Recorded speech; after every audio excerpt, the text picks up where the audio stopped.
नमस्कार दोस्तों, विजय लक्ष्मी क्लासेस से मैं हेमंत कश्यप स्वागत करते हैं आपका ये कार्य ऊर्जा शक्ति वाले इस पहले वीडियो में।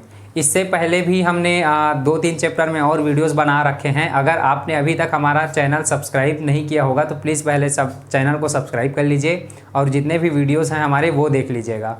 ये जो अगला टॉपिक है हमारा कार्य ऊर्जा शक्ति वाला, इसको शुरू करने से पहले वो जो 3 चैप्टर है ना वो इनसे रिलेटेड भी हैं, तो इसीलिए हम आपको बोल रहे हैं कि पहले वो देख लीजिएगा, उसके बाद ये देखिएगा तो ये ज़्यादा अच्छे से समझ में आएगी। ठीक है, चलिए शुरू करते हैं हम आज का ये वीडियो।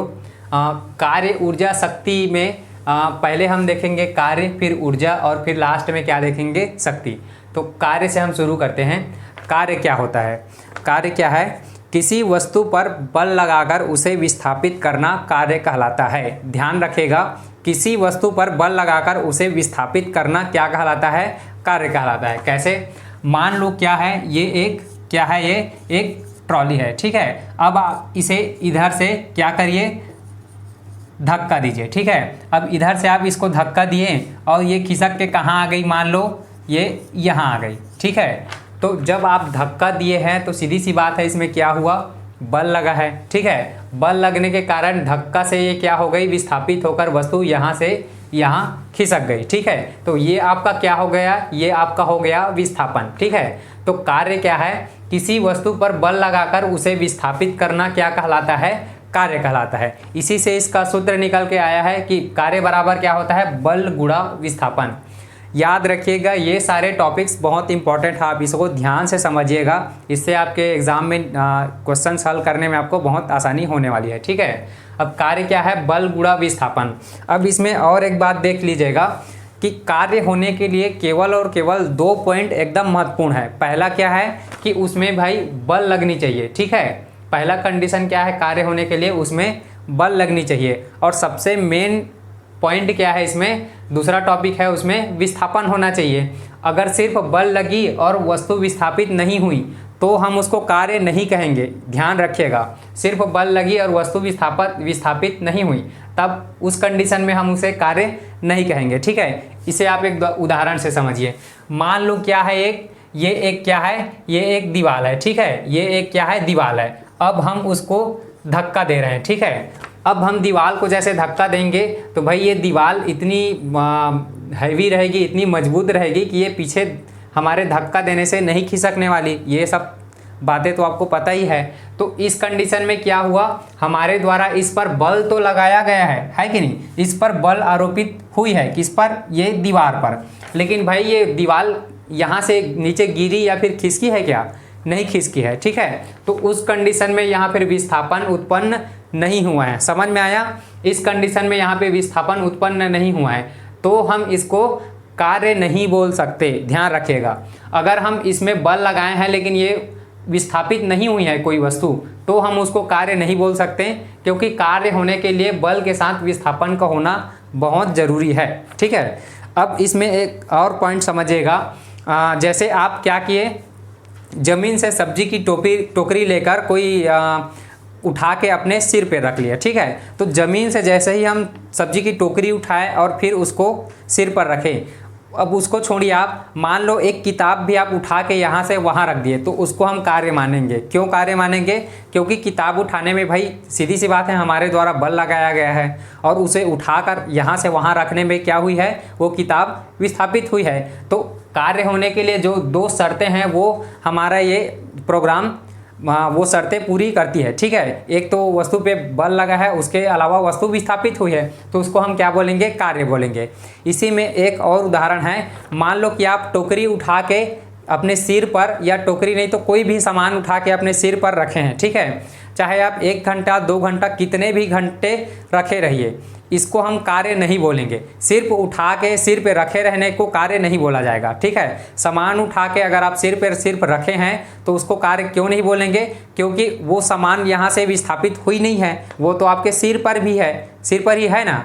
तो इसमें क्या होगा, आपके शरीर द्वारा उस पर बल तो जरूर लगेगा लेकिन वस्तु अगर विस्थापित नहीं हुए हैं तो क्या कार्य की श्रेणी में नहीं आएगा। तो मैं समझ सकता हूँ कि आपको कार्य वाला जो जितना भी टॉपिक है वो अच्छे से समझ में आ गया होगा। इसके बाद हम चलते हैं अगले टॉपिक की ओर। हाँ, इसमें एक और ध्यान रखिएगा, एक और बात, कार्य में दो कंडीशन है, किसी कंडीशन में कार्य धनात्मक होता है, किसी कंडीशन में कार्य ऋणात्मक होता है। जैसे आप मान लो कि ये क्या है, कोई ट्रॉली है, इसको आप इधर से बल लगाकर क्या कर दीजिए, इधर विस्थापित कर दीजिए, ठीक है। इधर अगर ये ट्रॉली विस्थापित हो गई तो भाई जिस दिशा से बल लगी है उसी दिशा में क्या हुआ है, विस्थापन हुआ है कि नहीं। इस दिशा से बल लगी है और वस्तु इसी दिशा में क्या हुई है, विस्थापित हुई है। तो हम इसको क्या बोलेंगे, इसको हम बोलेंगे धनात्मक कार्य। क्या बोलेंगे, धनात्मक कार्य बोलेंगे। अब मान लो एक कंडीशन ऐसा है कि मान लो इधर से कितना 10 न्यूटन का बल लगा है और इधर से भी कोई व्यक्ति कितना 5 न्यूटन का बल लगा रहा हो, तो भाई इधर से ज़्यादा बल लग रहा है, इधर से कम बल लग रहा है, तो उस कंडीशन में जिस तरफ से ज़्यादा बल लगेगी उसी तरफ ना वस्तु विस्थापित होगी। लेकिन भाई बल तो इस तरफ से भी लग रही है, तो इधर विस्थापित नहीं हुई है वस्तु, तो इधर से जो बल लग रहा है उस तरफ विस्थापन होना चाहिए था, लेकिन हुई नहीं है। विस्थापन उल्टी दिशा में हो गई, किसके, इसके द्वारा जो बल लगाया गया उसके उल्टी दिशा में विस्थापन हो गई। क्यों, क्योंकि इधर से ज़्यादा बल लग रहा है। तो अगर हम इसके सापेक्ष में सोचेंगे ना, तब वो क्या कहलाएगा, ऋणात्मक कार्य कहलाएगा, है कि नहीं। वो क्या कहलाएगा, ऋणात्मक कार्य कहलाएगा। क्यों, क्योंकि इधर से बल लगा है, वस्तु इधर विस्थापित होनी थी, लेकिन वस्तु उल्टी इधर विस्थापित हो गई, तो इसको क्या बोलेंगे हम, ऋणात्मक कार्य, ठीक है। अब चलिए हम चलते हैं अपने अगले टॉपिक की ओर। अगला टॉपिक क्या है हमारा, गतिज ऊर्जा और स्थितिज ऊर्जा। ऊर्जा के दो रूप, मेनली गतिज ऊर्जा और स्थितिज ऊर्जा में हम क्या देखेंगे। जैसे गतिज ऊर्जा के बारे में अगर हम बोले तो गतिज ऊर्जा और स्थितिज ऊर्जा में मेन अंतर यही है, आप सीधा सीधा ये पॉइंट याद रखिए, अगर कोई वस्तु में गति के कारण अगर ऊर्जा है तो वो क्या कहलाएगी, आपकी गतिज ऊर्जा, ठीक है। अगर किसी वस्तु में गति के कारण ऊर्जा है तो वो क्या कहलाएगी, आपकी गतिज ऊर्जा। अगर उसी के साथ अगर कहीं वस्तु में केवल उसकी स्थिति के कारण अगर कुछ ऊर्जा हुआ तो वो क्या कहलाएगी, आपकी स्थितिज ऊर्जा।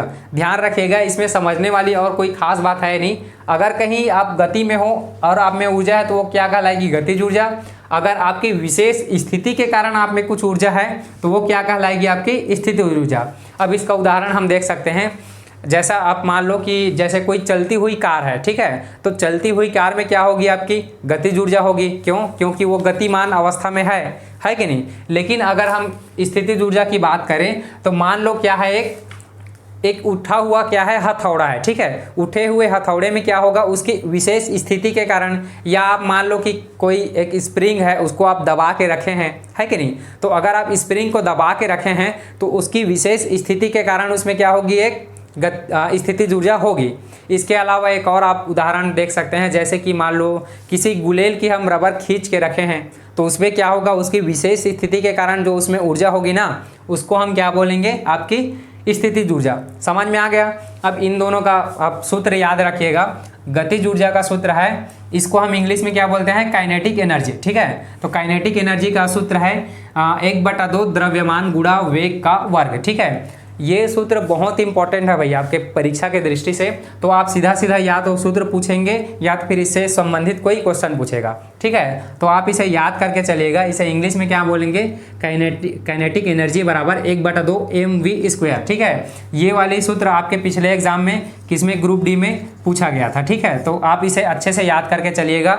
इसी में आप स्थितिज ऊर्जा देख लेंगे, इसमें भी सूत्र बहुत इंपॉर्टेंट है, इसको भी ग्रुप डी में पूछ चुके हैं, ठीक है। इसके अलावा क्या है, इसका हिंदी में अगर बोले तो स्थितिज ऊर्जा का सूत्र है mgh, ठीक है। आप यही सूत्र याद रखिएगा, mgh, जिसमें m बराबर क्या हो जाएगा, आपका द्रव्यमान, g बराबर क्या हो जाएगा, आपका गुरुत्वीय त्वरण, और h बराबर क्या हो जाएगा, ऊंचाई या फिर क्या हो जाएगा, विस्थापन। समझ में आ गया।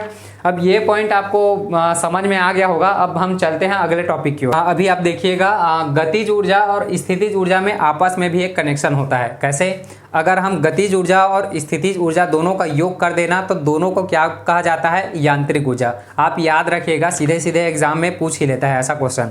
गतिज ऊर्जा और स्थितिज ऊर्जा दोनों के योग को क्या कहते हैं, यांत्रिक ऊर्जा, ठीक है। इसके अलावा ऊपर से किसी वस्तु को गिराने पर धीरे धीरे वस्तु के स्थितिज ऊर्जा में कमी एवं गतिज ऊर्जा में वृद्धि होती है। ये आप ऐसे समझिए, मान लो क्या है, हम एक छत पर खड़े हैं, ठीक है। मान लो हम एक छत पर खड़े हैं, ठीक है, और यहाँ से क्या कर रहे हैं, एक गेंद को क्या है नीचे गिरा रहे हैं, ठीक है।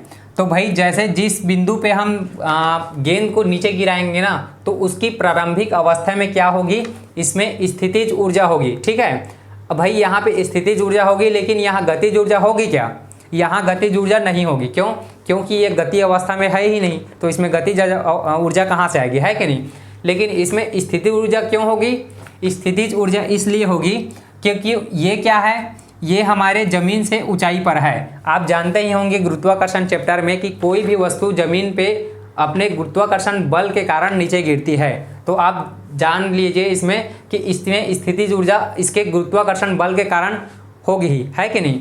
तब इसमें क्या होगा, अभी प्रारंभिक अवस्था में इसमें क्या होगा, स्थितिज ऊर्जा, है कि नहीं। जब वस्तु को हम नीचे गिरा देंगे तब धीरे धीरे जैसे ही नीचे आने लगेगी तब धीरे धीरे क्या होगा, ये गति अवस्था में आएगी। तो जब ये गति अवस्था में आएगी तब इसमें क्या हो जाएगा, आपका गतिज ऊर्जा, है कि नहीं। जब ये गति अवस्था में आएगी तो इसमें क्या आ जाएगा, गतिज ऊर्जा, है कि नहीं। तब जब यहाँ जैसे स्थितिज ऊर्जा था, यहाँ आने के बाद इसमें स्थितिज ऊर्जा का मान पहले से घट जाया रहेगा, ठीक है। इसमें अब क्या आ जाया रहेगा, गतिज ऊर्जा। और जैसे ही ये गेंद नीचे ज़मीन पे टच करेगी, वहाँ पे सबसे अधिक क्या होगी, गतिज ऊर्जा होगी, है कि नहीं। वहाँ पे क्या होगी, सबसे ज़्यादा आपकी गतिज ऊर्जा होगी। तब इस कंडीशन में आपकी स्थितिज ऊर्जा यहाँ क्या होगी, यहाँ पर स्थितिज ऊर्जा आपका शून्य हो जाएगा, ठीक है। क्यों शून्य होगा भाई, क्यों होगा, क्योंकि भाई जब ये ज़मीन पे आके गिर चुकी रहेगी तब इसमें कोई ऐसी कंडीशन नहीं रहेगी कि इसकी स्थिति के कारण इसमें कोई ऊर्जा हो, है कि नहीं। तब हम इसको बोल सकते हैं कि जब ये ज़मीन पे गिर कर रुक चुकी होगी तब इसमें स्थितिज ऊर्जा क्या हो जाएगा, शून्य हो जाएगा। लेकिन जब ये ज़मीन पे टकराएगी उस कंडीशन में इसमें क्या होगा, सबसे ज़्यादा गतिज ऊर्जा रहेगा, ठीक है।